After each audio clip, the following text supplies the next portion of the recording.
एक सुनार इंतकाल कर गया, जिसकी वजह से उसकी फैमिली में शदीद पैसों की तंगी आ पड़ी। तो सुनार की बीवी ने अपने बच्चे को नीलम का हार देते हुए कहा कि इसे अपने चाचा की दुकान पर ले जाओ और कहना कि इसे बेचकर कुछ पैसे दे दें। बच्चा चाचा की दुकान पर गया और बोला, ये माँ ने दिया है, इसे बेचकर कुछ पैसे दे दें। चाचा सुनार कुछ देर खामोश रहे और हार को देखते रहे। फिर बोले, बेटा अपनी माँ से कहना कि अभी मार्केट में मंदी है, कुछ टाइम बाद इसे मेरे पास भेजना। जब मार्केट अच्छी हो जाएगी तो इसके अच्छे पैसे भी मिल जाएंगे। साथ साथ चाचा ये भी समझ गए थे कि इनको पैसों की बहुत जरूरत है, तो उन्होंने बच्चे को कुछ पैसे देकर कहा कि कल से मेरी दुकान पर काम करने आ जाना। बच्चा अगले दिन से काम पर आ गया और चाचा की दुकान पर हीरे जवाहरात की परख का काम सीखने लगा। कुछ टाइम बाद जब वो अपने काम में माहिर हो गया तो दूर दूर से लोग उससे हीरे जवाहरात की परख कराने आने लगे।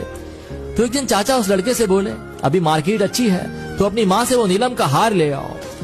लड़का घर गया और अपनी माँ से नीलम का हार मांगा कि चाचा मांग रहे हैं। माँ हार लाई तो लड़का उसे देखकर चौंक गया और बोला, माँ ये तो नकली है, और हार वहीं छोड़कर वापस चाचा के पास आ गया।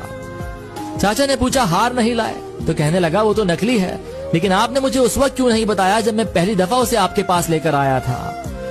तो चाचा बोले, अगर मैं उस वक्त तुम्हें ये बात बता देता कि वो हार नकली है तो तुम और तुम्हारी माँ को लगता कि आज हम पर बुरा वक्त आ गया है, तो सगा चाचा भी हार को नकली बताकर हमसे मुनाफा कमाना चाहता है।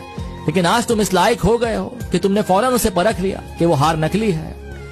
अक्सर हम गलत फहमियों का शिकार होकर अपने ही करीबी रिश्तों से दूरी बना लेते हैं या उन्हें खो बैठते हैं। तो अगर आपको इस सब से बचना है तो हर बार हमेशा सच्चाई को ही परखना है।